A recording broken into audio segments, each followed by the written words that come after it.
रुस युक्रेन युद्धमा हवाई क्षेत्र नियन्त्रणमा लिन रुस असफल, यता युद्धमा परि 847 जना सर्वसाधारण मारिए। दर्शकवृन्द नमस्कार, म शङ्कर भुसाल। तपाईँ जगत खबर हेर्दै हुनुहुन्छ। सर्वप्रथम तपाईँ यो भिडियो कुन ठाउँबाट हेर्दै हुनुहुन्छ कृपया कमेन्ट गर्नुहोला।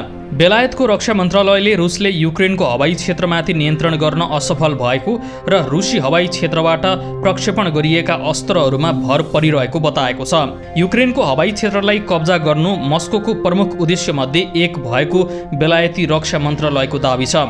द्वन्द्वको सुरुवाती दिनमा युक्रेनको हवाई क्षेत्र आफ्नो नियन्त्रणमा ल्याउनु रुसको प्रमुख उद्देश्यमध्ये एक थियो, तर निरन्तर प्रयास पश्चात पनि त्यसो गर्न असफल हुनुले रुसी पक्षको प्रगतिलाई धुमिल बनाएको छ।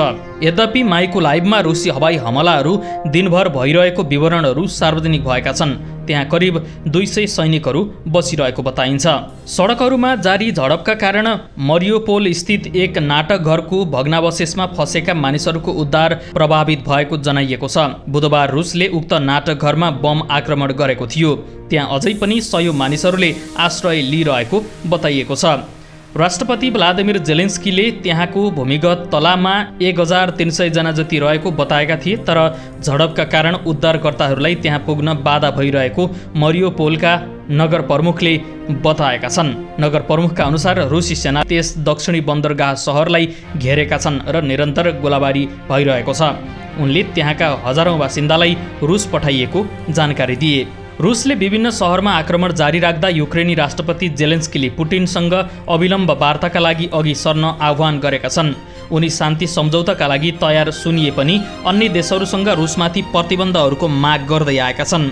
उनले पछिल्लो पटक स्विजरल्यान्डसँग रुसी कुलीन वर्गलाई कारबाही गर्न र त्यहाँ रहेको ब्याङ्कहरूमा रहेको उनीहरूको सम्पत्ति रोक्का गर्न आग्रह गरे। उनले भिडियो सन्देश मार्फत आफ्नो माग राखेका हुन्। युक्रेनले चीनलाई रुसको आक्रमणकता विरुद्ध अडान लिन समेत आह्वान गरेको छ, तर एक वरिष्ठ चिनिया अधिकारीले भने पश्चिमी राष्ट्रहरूले रुसमाथि लगाएको प्रतिबन्ध निकै अपमानजनक भएको बताएका छन्। युरोपेली सङ्घ, अमेरिका र बेलायत लगायत देशले रुसबाट तेल लगायत सामग्री र विभिन्न वित्तीय गतिविधिमा रोक लगाएको छ। यसैबीच पुटिनले युक्रेनको जर्मन चान्सलर ओलाफ सेल्जसँगको फोन सम्पर्कमा अवास्तविक प्रस्तावहरू राखेर शान्ति वार्तालाई रोक्न खोजेको आरोप लगाएका छन्।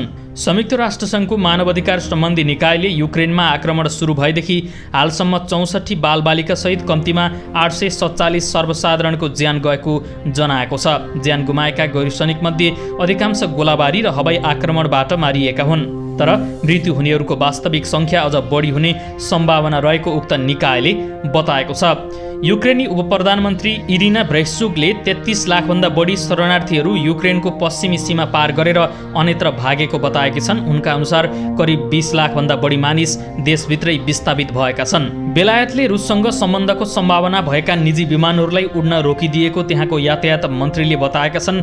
मन्त्री ग्रान्ट साप्सका अनुसार रुसीहरूद्वारा सञ्चालित वा चार्टर गरिएका र उनीहरूको स्वामित्वमा रहेका सबै विमानहरूलाई बेलायतमा उडान वा अवतरण गर्न प्रतिबन्ध लगाइएको छ। प्रतिबन्धका बावजुद उडान भरेमा त्यसलाई फौजदारी अपराध मानिने बताइएको छ। आफू लगायत अन्य मन्त्रीहरूले पुटिन र युक्रेनमा उनले छेडेको अवैध युद्ध विरुद्ध निर्णायक कारबाही गरिरहेको उनको दाबी छ। बेलायतले रुसमा उड्डयन तथा अन्तरिक्ष सम्बन्धी प्राविधिक सामग्रीको निर्यातमा रोकसहित अन्य व्यापारिक प्रतिबन्धहरू लागू गरेको छ। त्यहाँको वित्तीय प्रणालीबाट रुसका प्रमुख ब्याङ्कहरू सहित सबै ब्याङ्कहरूको सम्पत्ति रोक्का गरिएको छ। त्यस्तै रुसबाट आयात हुने भोड्का लगायत अन्य सामग्रीमा 35% कर लगाइएको छ। क्रेमलिन निकट भएको ठानिएका कुलीनहरू विरुद्ध पनि यात्रामा प्रतिबन्धदेखि सम्पत्ति रोक्कासम्म गरिने तय भएको छ। रुसले युक्रेनमा आक्रमण गर्न 1,90,000 सैनिक परिचालन गरेको थियो। त्यसको 10% उसले गुमाइसकेको बताइएको छ। तर रुस र युक्रेन दुवैतर्फको सेनातर्फ भएका क्षतिबारे भरपर्दो तथ्याङ्क उपलब्ध छैन। युक्रेनले 14,000 रुसी सैनिक मारिएको दाबी गरे पनि अमेरिकाले त्यसको आधा फौज रुसले गुमाएको आकलन गरेको छ। पश्चिमा अधिकारीहरूले रुसी सेनाको मनोबल एकदमै न्यून रहेको बताएका छन्। आक्रमणको आदेश अघि नै युक्रेन सीमा नजिकैको बेलारुस र रुसमा कयौं दिन बिताएका सैनिकहरू चिसो, थकान र भोकसँग सङ्घर्ष गरिरहेको अर्का अधिकारीले बताएका छन्। सैन्य क्षति बेहोरेको रुस आर्मेनियाको सीमा नजिकै पूर्वी क्षेत्रमा रहेका सैनिकहरूलाई युक्रेन पठाउन बाध्य भएको छ।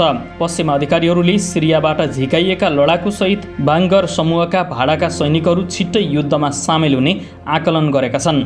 अरू केही उपलब्धि नभएकाले रुसले कमसल कुराले काम चलाउन खोजेको नेटोका एक अधिकारीको धारणा रहेको छ।